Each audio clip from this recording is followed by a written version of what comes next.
Subscribe करें और bell दबाएं ताकि कोई खबर रह न जाए।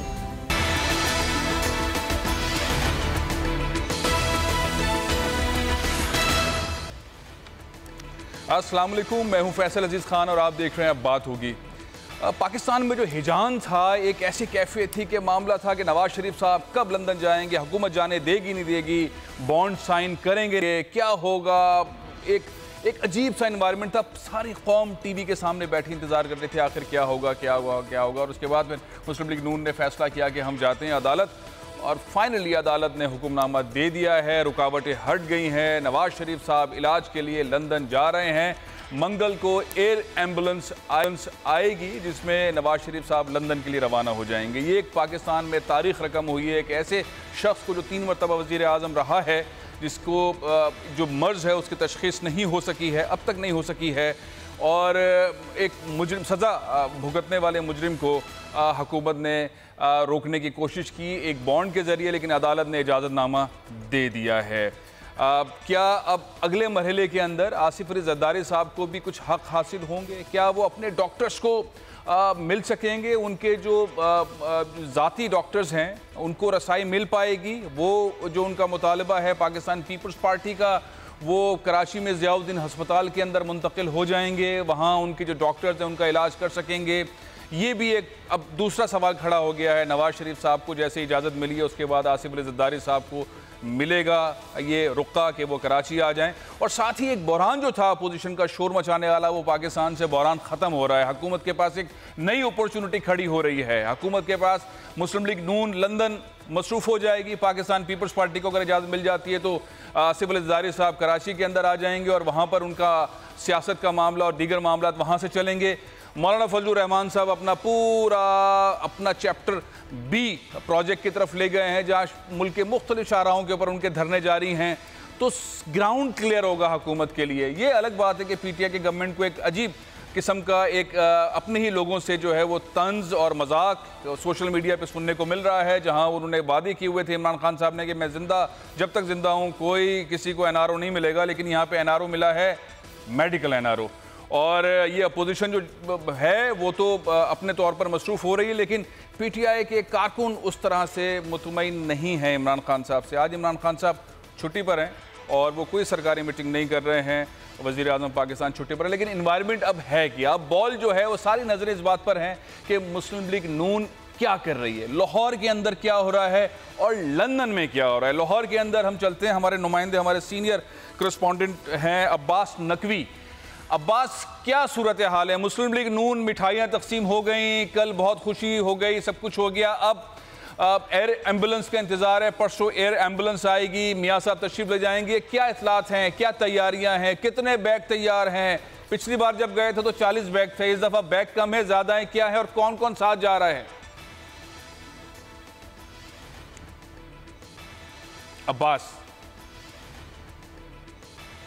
मियां नवाज शरीफ के लिए कि वो बैरून मुल्क इलाज करवाने जा रहे हैं, और अदालत ने उनको इतने बेहतर अंदाज के अंदर एक रिलीफ, सेफ पैसेज भी कह सकते हैं इसको, कि सेफ पैसेज और रिलीफ दे दिया है। अब जब वो हमारी आज जो तर्जुमान नून लीग की उस्मा बुखारी, मरियम औरंगजेब, तो उनसे इस हवाले से बात हुई तो उनका ये कहना था कि मियां नवाज शरीफ के हवाले से जो एयर एम्बुलेंस है वो मंगल के रोज जो है वो लाहौर पहुंचेगी, मंगल की सुबह को। और आज सुबह जो है मियां नवाज शरीफ का जो है तफसीली मुआयना किया, उनके डॉक्टर्स ने सलाह मशवरे किए गए हैं, स्टीरॉइड्स की हाई डोज देने के अमल से जो है गुजारा जा रहा है उनको, ताकि उनके जो प्लेटलेट्स हैं जब वो सफर करने लगे मंगल के रोज तो बेहतर अंदाज के अंदर जो है वो सफर कर सके, और उनको जो high blood pressure, sugar, heart और दीगर तिब्बी खतरात का जो मसाइल है उनको कवर अप किया जा सकता है बेहतर अंदाज के अंदर। दूसरी जानिब अगर हम शहबाज शरीफ जो उनके भाई हैं मियां नवाज शरीफ को, इस वक्त सदर है नून लीग के, उनकी अगर तमाम सूरत का जायजा लें तो शहबाज शरीफ जो इस वक्त भी जाती उम्रा में मौजूद है, अपने भाई मियां नवाज शरीफ के पास, मरियम नवाज के पास, अपनी वालदा शमीम बेगम के पास, उन्हें अब से कुछ देर कबल डॉक्टर अदनान जो मियां नवाज शरीफ के डॉक्टर हैं और दीगर डॉक्टर की जो टीम वहां पर मौजूद है, उन्होंने ब्रीफ किया मियां नवाज शरीफ की सेहत और सूरत हाल के हवाले से। और ये कहा जा रहा है कि मियां शहबाज शरीफ जो है वो काफी ज्यादा फिक्रमंद है, इसीलिए गुज़िश्ता रोज उन्होंने सारा दिन लाहौर हाईकोर्ट में गुजारा और मुकम्मल तौर पे तमाम जो कार्रवाई चलती रही लाहौर हाईकोर्ट के अंदर, उसमें उन्होंने मुकम्मल तौर पे अपना किरदार अदा किया। और तमाम जाती उम्रा में वो मियां नवाज शरीफ, मरियम नवाज और दीगर फैमिली के साथ राब्ते में रहे और लाहौर हाई कोर्ट में मुस्तकिल तौर पर अपने वकील के साथ बैठे रहे। और जब तक उन्हें वहां से अदालत ने रिलीफ नहीं दे दिया उस वक्त तक वहां शहबाज शरीफ मौजूद है। और वहां चले, बहुत बहुत शुक्रिया अब्बास नकवी, बहुत बहुत शुक्रिया। आपसे मजीद मालूमात भी लेंगे। इस वक्त चलते हैं लंदन, जहां हमारे नुमाइंदे अब्दुल मजीद हमारे साथ मौजूद हैं। अब्दुल मजीद साहब, क्या इस वक्त सिनेरियो है मुस्लिम लीग नून में? जोश व जज्बा, हुसैन नवाज, हसन नवाज, इनकी क्या मसरूफियात है? और ये बताइए कि किस अस्पताल के अंदर नवाज शरीफ साहब को ले जाया जाएगा जब वो लंदन पहुंचेंगे? तो जी बिल्कुल, हमारी यहाँ पर जो मियां नवाज शरीफ के खानदान के लोग हैं उनसे बात हुई है। कल रात भी उनकी फैमिली के लोग जो हैं यहाँ पे मौजूद, बेटे, दामाद और इसाक डार और उनकी जो बेटियाँ यहाँ पर हैं, जितने भी लोग हैं उनके एक बैठक हुई जिसमें मियां साहब के बरतानिया आने के हवाले से तमाम अमूर का जायजा लिया गया। इस वक्त मियां नवाज शरीफ की जो सेहत है वो इजाज़त नहीं देती कि फौरी तौर पर सफ़र कर सके। प्लेटलेट्स की जो तादाद है वो बहुत ही कम है। मियां साहब के इलाज के बारे में उनके घर पर एक मीटिंग हुई जिसमें मेक श्योर किया गया कि उनको सफ़र के काबिल बनाया जाए। अब तक की जो इतलात हैं जिस्म में बहुत ही कमजोरी है, जिसमें मियां वो मुझे अब्बास ने बताया कि जिस्म में कमजोरी है। मंगल को खैर वो यहाँ से रवाना हो रहे हैं। तो लंदन में कौन से हॉस्पिटल के अंदर उनको ले जाया जाएगा, इसके बारे में उनके कोई खानदानी जराए ने किसी से आपकी बात हुई, उन्होंने कुछ बताया? जी बिल्कुल, इन्होंने हार्ले स्ट्रीट क्लिनिक पे भी अपॉइंटमेंट दे रखी है। उसके अलावा भी कुछ ऑप्शन मौजूद हैं जहां पर मशवरा किया जा रहा है कि बेहतर फैसिलिटी जहां पे हॉस्पिटल में मौजूद है मियां साहब को वहां पर रखा जाए और उनका इलाज किया जा सके। बहुत बहुत शुक्रिया अब्दुल मजीद साहब। एक हमारे और सीनियर जर्नलिस्ट मेरे साथ इस वक्त टेलीफोन लाइन पर मौजूद हैं, मीर इकराम साहब। इस वक्त जो सूरत हाल है, पिछली बार जब वो अस्पताल में थे मीर इकराम साहब ने पल पल की चीज़ हमें बताई, वहाँ की खबर बताई, किस तरह से उनकी सर्जरी हुई थी, किस तरह से उनका इलाज हुआ था। मीर इकराम, मियां साहब एक बार फिर इलाज के लिए लंदन जा रहे हैं। पिछली बार का इलाज मेरा ख्याल है उसी हॉस्पिटल के अंदर दोबारा, जैसे अब्दुल मजीद ने बताया, दोबारा उसी हॉस्पिटल में ले जाया जाएगा। एक तो मुस्लिम लीग नून के अंदर जोश खरोश है, दोबारा से पार्टी के अंदर जान आ गई है। पाकिस्तान में जो कारकुन हैं बहुत सारे, लेकिन लंदन में बहुत सारे लोग जो मुस्लिम लीग नून के पीटीआई में आ गए थे मुस्लिम लीग नून को छोड़कर, और उन्होंने शर्तें लगाई हुई थी, कस्में खाई हुई थी कि अगर मियां साहब को किसी भी सूरत में इमरान खान ने जाने दिया तो हम दोबारा मुस्लिम लीग नून में आ जाएंगे। ये इतलात बहुत ज़्यादा सोशल मीडिया पे चल रही है, लोग ऐलानात भी कर रहे हैं। आप क्या देख रहे हैं सारे माहौल को? मुस्लिम लीग नून के लिए पाकिस्तान में और यूके के अंदर पॉजिटिव नजर आ रहा है और पीटीआई के लिए ज़रा सा डिप्रेसिंग है। जी बिल्कुल बिल्कुल सही आपने तजिया किया कि ऐसा इस फैसले के बाद ऐसा नजर आ रहा है कि एक कंफ्यूजन सी पैदा हो गई है, एक फिक्र पैदा हो गई है कि फैसले पर भी बहस की जा रही है।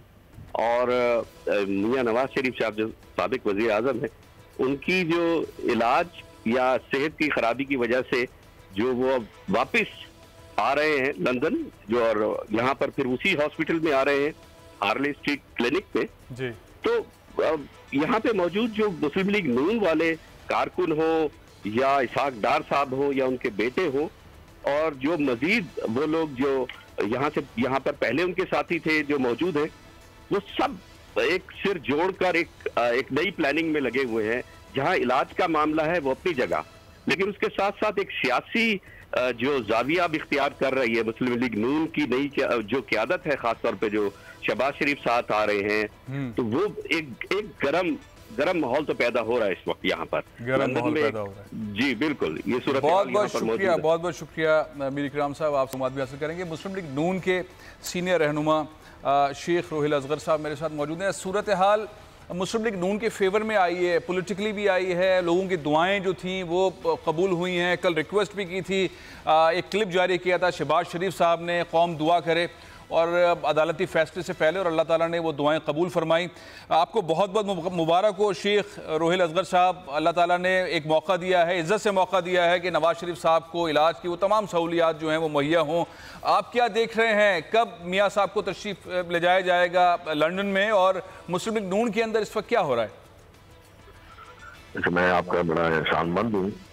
जो आखिर में आपने बात की है ना, वो बड़ी पते की बात की है। उससे मैं बात सुन के आपकी बड़ी मुझे राहत हुई है जी। बात बिल्कुल आपकी दुरुस्त है। इज्जत से बड़ी चीज कुछ नहीं होती। सियासत, कारोबार, हुकूमत, ये सब चीजें जो है ना, अगर इसमें इज्जत नहीं है तो कुछ भी नहीं है। बड़ा एक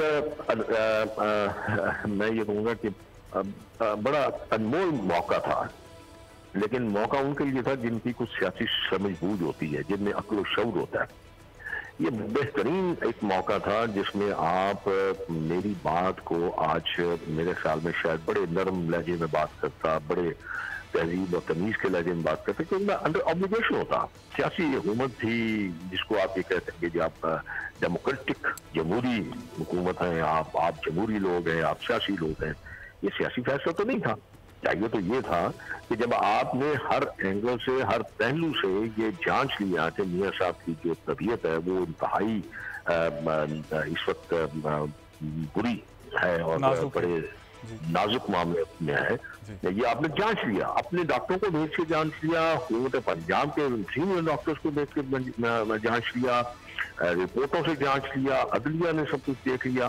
तो आपको ये चाहिए था कि अनकंडीशनली आप उनको जाने की इजाजत देते, तो शायद फिर ये बातें करने का मौका शायद मुझे न मिलता कि आप नहायत गैर सियासी लोग हैं, आपके सीने में बिल्कुल दिल नहीं है, आपके कोई रिश्ता, कोई एहसास नहीं है, कोई आपकी आंखों पे तकब्बर, अना और जिद और मुखालफत की पट्टी बनी है जिसको आप उतारने को तैयार नहीं है। और अगर ये ना उतरी तो खुदा न खास्ता आप पाकिस्तान का नुकसान कर बैठेंगे। आपको सबक सीखना चाहिए अपने उन अलाई से जिन लोगों ने बड़े बेहतरीन किस्म के बयान दिए, जिसमें चौधरी परवेज लाई साहब रिफ्रेश है, उसके बाद MCM है, GDA है और सब इस किस्म के लोग हैं जिन्होंने उनके बयान दिए। आपको उनसे सबक सीखना चाहिए था। आपको बिल्कुल ठीक कह रहे हैं। मैं आपको सुनवाता हूँ। आपने बात की शेख साहब, लेकिन हुकूमत कहती रही है, हमारी वज़ीर इत्तलात कह लें या मुशूर इत्तलात कह लें, वो क्या कहती रही हैं। साबिक वज़ीर इत्तलात हमारे बहुत अच्छे हसीन दोस्त फवाद चौधरी साहब क्या कहते रहे मियाँ साहब की तबीयत के बारे में। मैं आपको सुनवाता हूँ, उसके बाद गुफ्तगू आगे बढ़ाते हैं। क्या कहते हैं? हुकूमत राय लेगी, काबीना का फैसला था, काबीना के फैसले के ऊपर दोबारा मंगल को काबीना का इजलास हो रहा होगा, मियाँ साहब लंदन रवाना हो रहे होंगे। क्या काबीना ये फैसला करेगी अपने फैसले के ऊपर? जो अदालती फैसला आया है लाहौर हाई कोर्ट का, क्या सुप्रीम कोर्ट से रुजू करेगी? जो इस वक्त पॉइंट ऑफ व्यू है हुकूमत का, उसमें नरमी देखने को नहीं आ रही है। मैं अपने और पैनलिस्ट मेहमानों को भी प्रोग्राम में शामिल करता हूं। इस वक्त PTI के रहनुमा शौकत बसरा साहब लाहौर स्टूडियो से शामिल हैं और पाकिस्तान पीपल्स पार्टी के सीनियर रहनुमा आगा रफ़ीउल्लाह भी हमारे साथ शामिल है। मैं बात शेख साहब पीपल्स पार्टी की जानिब बढ़ाता हूँ।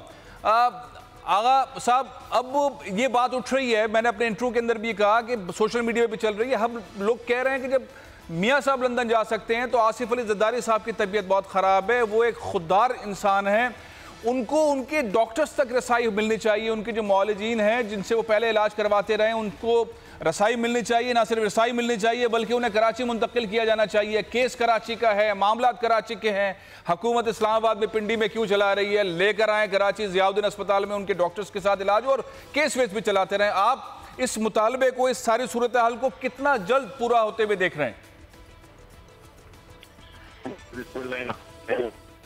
कि आप खुददार तो आसिफ अली जरदारी साहब ने अपनी कि आप हुकूमत को कहा है कि आप शोक हैं, क्योंकि आपने एहतसाब तो करना नहीं है। अगर एहतसाब करना होता तो फिर KPK में जितने केसेस पड़े और बाबर अवान और मुख्तलिफ जो इनके और कैबिनेट के आसपास, प्राइम मिनिस्टर के आसपास लोग हैं, एहतसाब करना होता तो वो उनका भी हो रहा होता। क्योंकि आपने इज्जतें उछालनी है, पगड़ियाँ उछालनी है लोगों की। तो जनाब आसिफ अली जरदारी साहब ने कहा कि ठीक है जी, आप अपना शौक पूरा करें और जो आप इल्ज़ामात लगा रहे हैं उनको साबित करें, ताकि कल को आप ये ना कहें कि जैसे आज मियाँ मोहम्मद नवाज शरीफ की तबीयत खराब है, किसी भी बाज़मीर आदमी को आप ये कहें कि वो कम से कम इस बात के ऊपर सियासत नहीं करेगा। हालांकि आप हकीकत पूछे मुझसे तो मियाँ साहब की हमें बिल्कुल खुशी है, लेकिन एक चीज़, एक सवालिया निशान में छोड़ के जाता हूँ कि हिस्ट्री उठा लें आप कि हमेशा पंजाब के डोमिसाइल को फिर भी एक इज्जत मिली है।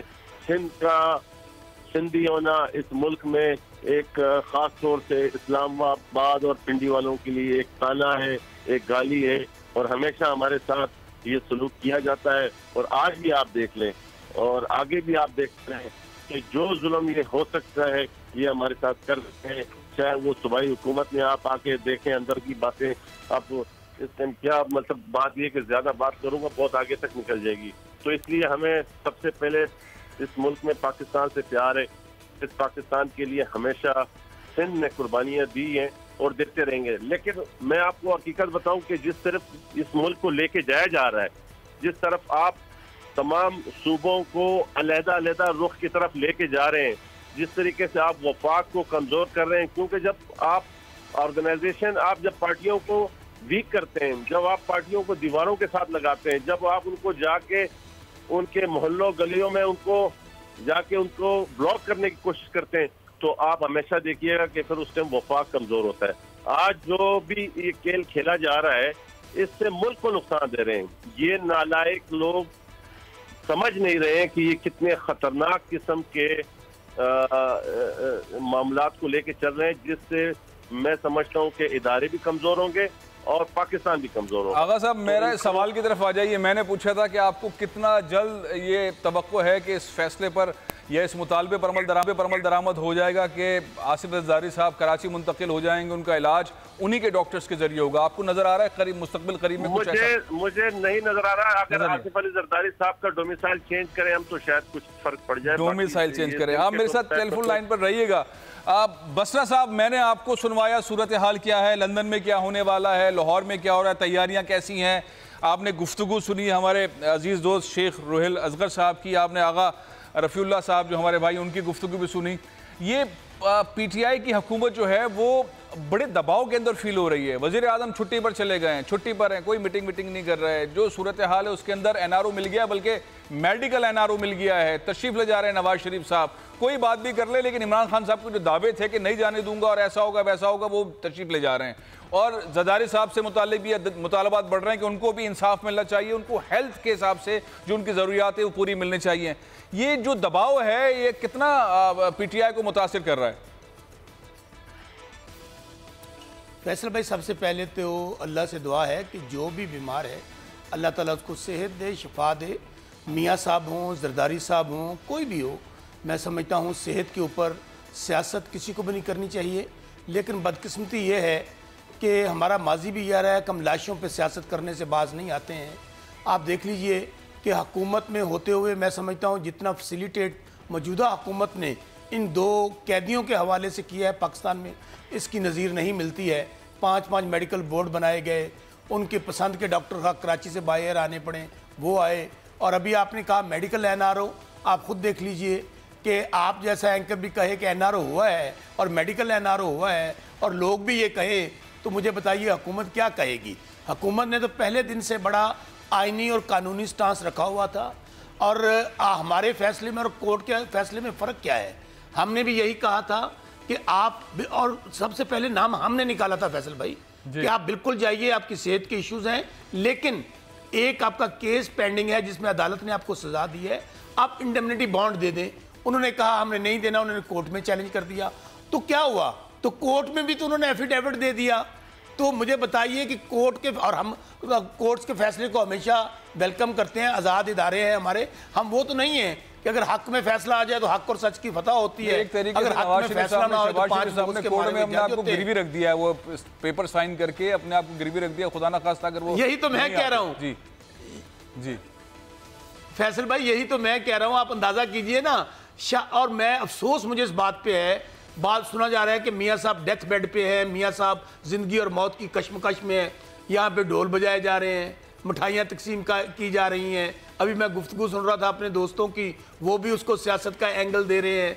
आप पॉलिटिकल एंगल उसमें कहाँ से आ गया? हमें सेहत का ख्याल करना है भाई। हम तो पहले ही कहते थे भाड़ में जाए ये दौलत, ये इंडेमनिटी बॉन्ड। अगर मेरा बाप या मेरा भाई जिंदगी मौत की कश्मकश में, मैं ये देखूंगा कि मैंने इंडेमनिटी बॉन्ड देना है या नहीं देना है। तो आप मुझे बताइए कि हम तो इंडेमनिटी बॉन्ड कह रहे थे, आपने तो सारा कुछ ही वहाँ पे गिरवी रख दिया। आपने एफिडेविट किसको कहते हैं? हल्फन आपने वहाँ पे हर चीज़ जमा करवाई है। तो हमारे और कोर्ट के फैसले में क्या फ़र्क है? लेकिन इसके बावजूद चलें, इनको तनकीद करने, ये तो पहले से मैं कह रहा हूँ कि ये मियाँ साहब की सियासत पे, बीमारी पे ये सियासत कर रहे हैं सब लोग, और इनको मौका मिला हुआ है। पता नहीं मियाँ साहब किस हालत में है। और हमने तो पहले भी ये भी कहा था कि मियाँ साहब इस वक्त कैद हैं वहाँ पर रायवंड के अंदर, उनको तो नहीं पता, वो जैसे इनके बकौल को ज़िंदगी और मौत की कश्मकश में। भाई आप मुझे बताएं, यही फैसल भाई एक और बात बताऊँ आपको कि अगर मियाँ साहब की ये हालत है, जो हमें पता है मियाँ साहब बीमार हैं, जब आपने कोर्ट में चैलेंज कर दिया था, आप उस वक्त भी मियाँ साहब को लेके जा सकते थे, ले जाएं। अभी भी आप 2 दिन जाया कर रहे हैं कि मियाँ साहब रायवंड में पड़े हुए, मेडिकल उनका इलाज पहली प्रायोरिटी और हुकूमत नहीं हो सकता। और मैं न्यूज ब्रेक ले लूं शौकत बसरा साहब, मैं न्यूज ब्रेक ले, हम रोहिल असगर साहब से और आगा रफीउल्लाह साहब से भी बात करेंगे, लेकिन एक सिनेरियो क्रिएट हो रहा है। वो सिनेरियो ये है कि स्टॉक एक्सचेंज बड़ी तेजी से ऊपर जा रही है, डॉलर का प्राइस नीचे आ रहा है, इन्वेस्टमेंट के बारे में बताया जा रहा है कि पाकिस्तान में 2 बड़ी इन्वेस्टमेंट, 2 ममालिक की बड़ी इन्वेस्टमेंट होने वाली हैं, अचानक की इन्वेस्टमेंट होने वाली हैं। जरदारी साहब को रिलीफ मिलने वाला है, नवाज शरीफ साहब को रिलीफ मिल गया है, मौलाना साहब खामोश होकर बैठ गए हैं, एक ओपन इन्वायरमेंट क्रिएट हो रहा है। ओपन इन्वायरमेंट में इमरान खान साहब को खेलने का मौका मिलेगा, इस पर बात करेंगे इस वक्फे के बाद।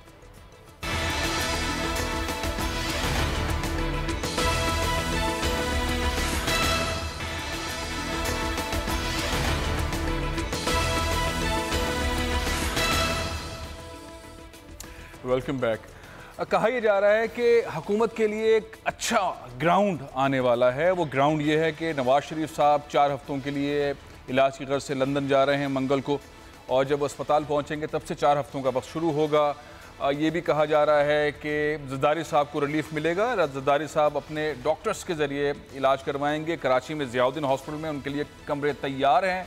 मौलाना फजलुर रहमान साहब अपना धरना B क्लास में ले जाकर मुल्क की मुख्तलिफ शाहराहों के ऊपर एहतजाज कर रहे हैं। तो एक ऐसा इन्वायरमेंट बनेगा हुकूमत के लिए जहाँ पर स्टॉक एक्सचेंज हम देख रहे हैं कि बहुत तेज़ी से ऊपर जा रही है, पॉइंट्स बड़ी तेज़ी से आगे जा रहे हैं और नफ़ा हो रहा है जिनके शेयर्स हैं। साथ ही डॉलर्स के प्राइस जो हैं वो मुस्तहकम हो रहे हैं, बहुत डॉलर तेज़ी से जो है वो नीचे आ रहा है, रुपए की कदर में इजाफा हो रहा है। और ये एक अहम खबर आ रही है कि 2 इस्लामी ममालिक की जानिब से पाकिस्तान के अंदर इन्वेस्टमेंट आने वाली है। कहा जाता है कि कुछ ना कुछ ज़रूर है कि रिलीफ दिया गया, रिलीफ मिला, आसानियाँ पैदा हुई उन लोगों से जिनसे पैसे लेने थे, और उनके दोस्त ममालिक पाकिस्तान में इन्वेस्टमेंट करने जा रहे हैं। तो पाकिस्तान में खुशहाली का टाइम एक अच्छी मजबूत इकॉनमी की जानिब पाकिस्तान बढ़ रहा है, जिस तरह से एक नेरेटिव हुकूमत का आया। लेकिन अमली तौर पर ग्राउंड में जो सूरत हाल है, महंगाई बहुत ज़्यादा है, टमाटर 200-250 रुपये किलो है, लहसुन अदरक, लोग खाने पीने के लिए बहुत मुश्किल के अंदर हैं। सूरत हाल उस तरह की नहीं है और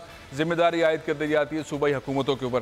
पाकिस्तान पीपल्स पार्टी के अहम रहनुमा आगा रफ़ीउल्लाह साहब मेरे साथ मौजूद हैं।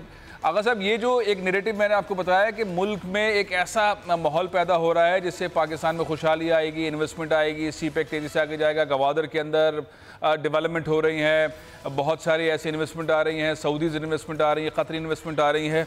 ये एक ऐसा लगता है जैसे रिलीफ देकर कहीं से इन्वेस्टमेंट वाला इन्वायरमेंट पाकिस्तान की तरफ बढ़ रहा है कि हाँ अब कोई मसला नहीं रहेगा, अपोजिशन को सेट कर दिया, अब काम करेंगे, अब आगे जाएंगे।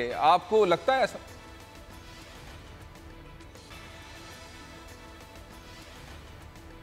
आगा रफ़ीउल्लाह साहब,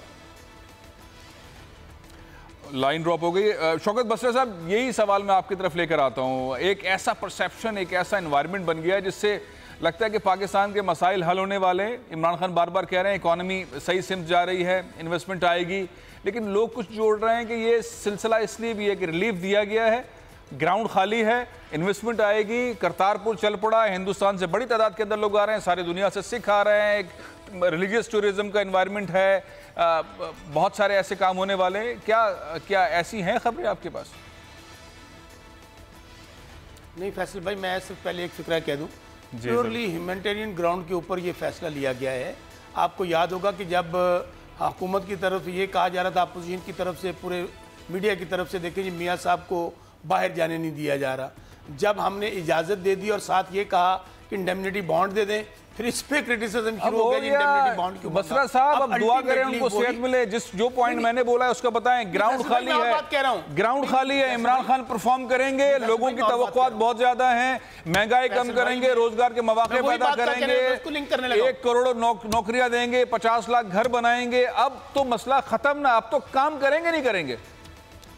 फैसल भाई, मैं उसी से लिंक कर रहा हूं कि ये आपने कहा ना कि रिलीफ दिया गया, इसलिए नहीं, वो रिलीफ प्योरली उनके मेडिकल ग्राउंड पे दिया गया था। हमारी तरफ से अल्टीमेटली हमारे फैसले को होल्ड किया कि इंडेमनिटी बॉन्ड की जगह उन्होंने अब हल्फनामा जमा करवा दिया, जिसके ऊपर हर चीज़ के पाबंद हैं। बहरहाल जहाँ तक बात है, बिल्कुल मैं समझता हूँ कि ये जो अपोजिशन का ज़्यादा शर वेला भी सुनते हैं ना, वो इसीलिए है कि अगर इमरान खान को और हमारी टीम को टाइम मिल गया तो ये इंडिकेटर्स बेहतर आने शुरू हो गए हैं। और कितना टाइम मिले सर? और आप अच्छा, टाइम मिल गया का मतलब क्या है कि कोई हुकूमत को खतरा है, वज़ीर आज़म को खतरा है अगर टाइम मिल गया? तो मुराद क्या है आपका? नहीं, मैं और बात कही है, मैंने कहा कि ये अपोजिशन जो चाह रही थी ना किसी तरीके से ये हम इनकी हुकूमत गिरा दें, साजिश के ज़रिए, धरनों के ज़रिए, जलसे जुलूस के ज़रिए। इनको पता है कि हमने बेड़ा गर्क किया 70 साल, हमने लूटमार भी की, करप्शन भी की, कर्जे भी लिए, पाकिस्तान गरीब से गरीब तर हो गया, ये ख़ानदान अमीर से अमीर तर हो गए।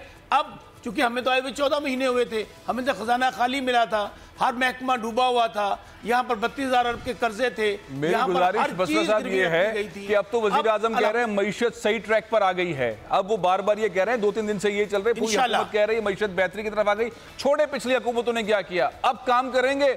मियाँ साहब लंदन जा रहे हैं, जरदारी साहब को रिलीफ मिल जाएगा, मौलाना साहब साइड पर हैं, सारे इत्तेहादी। अब तो काम होगा, महंगाई में कमी होगी, 1 करोड़ नौकरियां मिलेंगी, 50 लाख घर बनेंगे, इकोनॉमी बेहतर होगी। अब तो होगा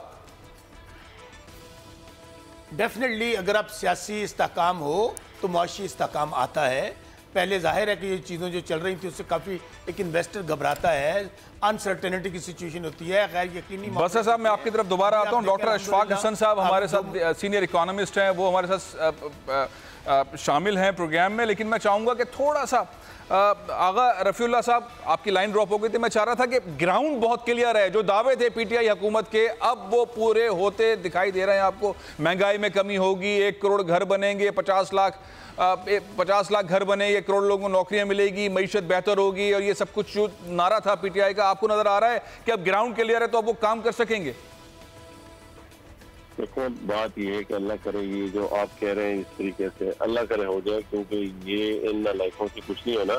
और मैंने आपको थोड़ी देर पहले भी कहा कि ये मेरे भाई बसरा साहब से आप पूछ के थे ना, वो मियाँ साहब के ऊपर इतनी लंबी चौड़ी तकरीर की, तो इनके मौसम जनाब आसिफ अली जरदारी साहब, जब इनके साथ एक अफसोसनाक वाकया हुआ था, इन पे हमला हुआ था, तो उस दौरान इनके मौसनों ने या इनके भाइयों ने किस तरीके से किस तकलीफ और दर्द का इज़हार करते हुए इनके इलाज अल्लाह ताला मियां जरदारी साहब को सेहत दे, रफी साहब अल्लाह ताला उनको सेहत दे, उनका साया उनके बच्चों पे कायम रखे। उनके मेडिकल ना ये आप कहे कि इसमें एनआरओ की जरूरत नहीं है, ये ठीक बात है आपकी, ये इनका कानूनी हक है कि उनको इलाज उनका मिलना चाहिए। बिल्कुल ठीक बात साहब, उनको अस्पताल में एडमिट किया हुआ है, बेहतरीन डॉक्टर दिए हुए हैं।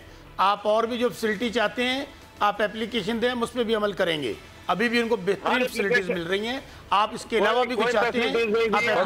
बसरा साहब, रफ़ीउल्लाह साहब की बात मुकम्मल होने दें, मैंने डॉक्टर साहब से बहुत जरूरी बात करनी है। डॉक्टर अशफाक जो है लाइन पर हैं, रफ़ीउल्लाह साहब अपनी बात पूरी करें प्लीज। तो देखिए, 2 बातें इनसे पूछे शौकत बसरा साहब से। एक तो ये कि मेडिकल रिपोर्ट तक शेयर नहीं की जाती फैमिली के साथ, नंबर 1। नंबर 4, इन्होंने बोला कि 70 साल में इन लोगों ने इनको बोला कि 70 साल में इस मुल्क का बेड़ा गर्क करने वालों का नाम सिर्फ ले ले। उन 4 बंदों का जो आमिर रहे, ये इनके मुंह दुखते हैं उनके नाम लेते हुए। असल बेड़ा गर्क जिसने मुल्क का किया, अयूब खान, ज़ियाउल हक, परवेज मुशर्रफ, पालिश वाला काम छोड़ दे। ले दिया क्या ले दिया ये बताए ना, बताया तो सही। अयूब खान, परवेज मुशर्रफ, ज़ियाउल हक, यही थे ना? और बताएं कौन था? इन्होंने बेड़ा गर्क किया है। बाकी आप 2 पार्टियां थी, मियां नवाज शरीफ और आप लोग थे। यही 70 साल आप लोग ही रहे ना। किया तो कोई किसी दिन कोई एक नाम, किसी फ्लोर ऑफ द हाउस, किसी एक एप्लीकेशन इनके खिलाफ जरा मूव करके दिखाओ कि हम हिसाब लेने के लिए आए। आगा साहब, मैं आपकी तरफ दोबारा आता हूं, बसरा साहब आपकी तरफ भी आता हूं, लेकिन सबसे इंपॉर्टेंट चीज ये है कि इस वक्त ग्राउंड पे जो सूरत हाल आई है उसके तहत नवाज शरीफ साहब बाहर तशरीफ ले जा रहे हैं। जरदारी साहब के बारे में अभी इतलात हैं कि उनको रिलीफ मिलेगा और वो कराची ज़ियाउद्दीन हॉस्पिटल मुंतकिल हो जाएंगे इलाज के लिए। मौलाना फजलुर रहमान साहब ने जो इस्लामाबाद का धरना था वो ख़त्म कर दिया। हुकूमत के लिए एक ओपन ग्राउंड है, स्टॉक एक्सचेंज तेजी से ऊपर जा रही है, डॉलर रुका हुआ है, तो अब इन्वेस्टमेंट आने की बातें हो रही हैं।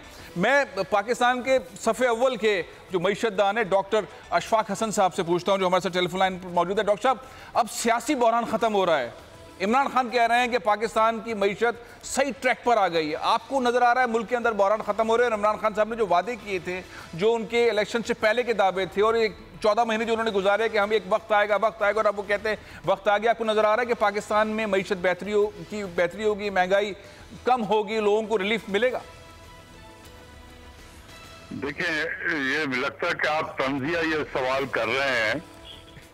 चीजें इस तरीके से इकोनॉमी ठीक नहीं होती है कि इधर आपने बोला और कल से सही होना शुरू हो गया। उसके लिए पॉलिसीज चाहिए होते हैं, उसके लिए आदमी चाहिए होते हैं। पाकिस्तान IMF के प्रोग्राम में है। पाकिस्तान पॉलिसी नहीं बना सकता है। पाकिस्तान उस पॉलिसीज को इम्प्लीमेंट करेगा जो IMF ने उनको दिया हुआ है। तो जब हुकूमत के पास पॉलिसी बनाने का इख्तियार ही नहीं है, तो ये आप जो बातें कर रहे हैं ये कैसे पूरा होगा? तो इमरान खान तो कह रहे हैं मईशत ट्रैक पर आ गई है, बेहतरी की तरफ है। इमरान खान ये क्यों कह रहे हैं? मैं वही कह रहा हूँ कि कुछ लोग जो लोग सियासी होते हैं उन्हें ये बात कहने उनके वक्त की मजबूरी होती है। मेरी तो कोई मजबूरी तो नहीं है ना, ये मैं कोई सियासी आदमी तो नहीं हूँ, लेकिन मैं इतना जानता हूँ कि वजीर आजम की जो इकोनॉमिक टीम के लोग हैं वो वजीर आजम साहब को सिर्फ सिलेक्टेड इंफॉर्मेशन देते हैं कि जिससे वो खुश हो जाए, और जिससे वो खुश होते हैं वो सिर्फ एक ही चीज है कि जो करंट अकाउंट हमारा गैप कम हो गया है। बाबा, अगर तुम इकोनॉमी को बिल्कुल बंद कर दो तो कोई चीज इंपोर्ट नहीं होगी, करंट अकाउंट बेहतर क्या सरप्लस में चला जाएगा। Is this the way to handle the problem? उसके जो असरात हो रहे हैं हमारी मईशत पे जो पड़ रहे हैं, जिसमें महंगाई है, जिसमें आपकी इकोनॉमी का बिल्कुल चौक हो जाना, आपकी सनती पैदावार का बिल्कुल खत्म हो जाना, नेगेटिव ट्रेंड पे जा रहा है। पिछले आज से नहीं जा रहा है, ये 13-14 महीने हो गए हैं। किसी को होश है उधर, किसी को होश नहीं है, ना कोई बताता है प्राइम मिनिस्टर को ये बात।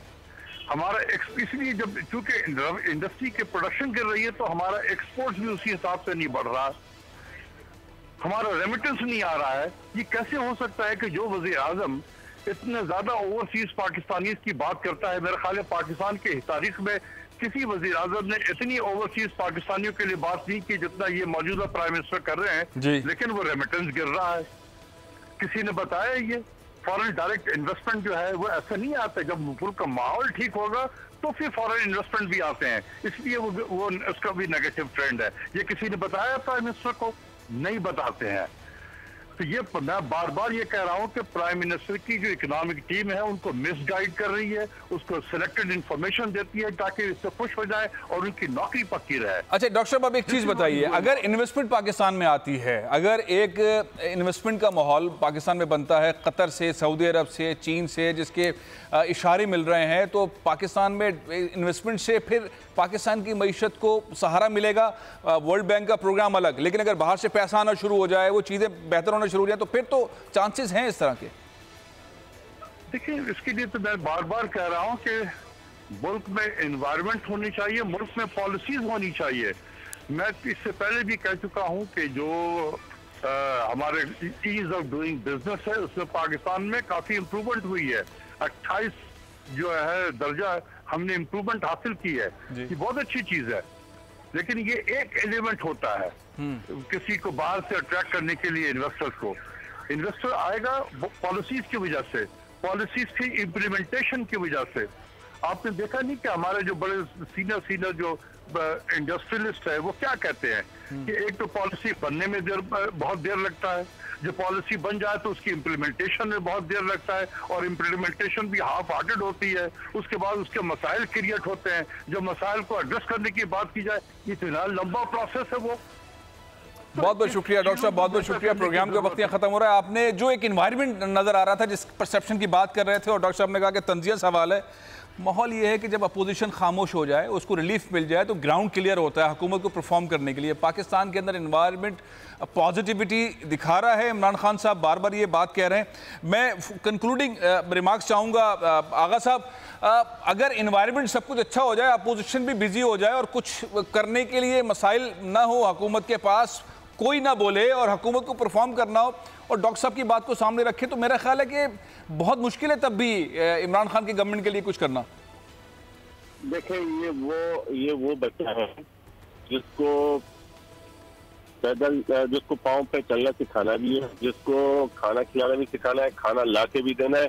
ये सब कुछ इदारों पे निसार करके चल रहे हैं। इदारों पे निसार करें। बसरा साहब, आखिरी कंक्लूडिंग रिमार्क्स आप क्या कहेंगे?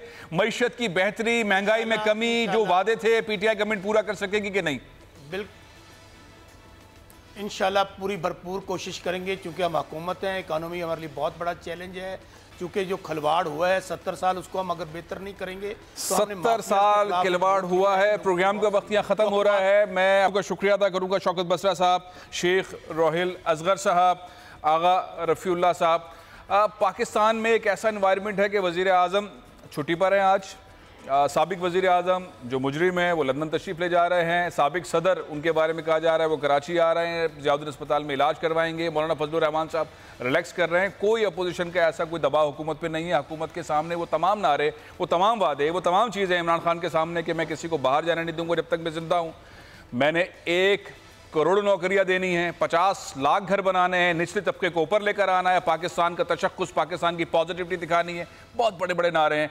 अब ग्राउंड क्लियर है, किस तरह से इमरान खान डिलीवर करेंगे, किस तरह से पीटीआई की गवर्नमेंट डिलीवर करेगी। बहुत बड़े चैलेंजेस, कोई ग्राउंड में नहीं है। अकेले बैटिंग करें, चौके छक्के लगाएं, कैसे लगाएंगे इमरान खान, देखते हैं। प्रोग्राम ये खत्म कर रहा हूं, इंशाल्लाह फिर मुलाकात होगी। इजाजत दीजिए, अल्लाह हाफ़िज़।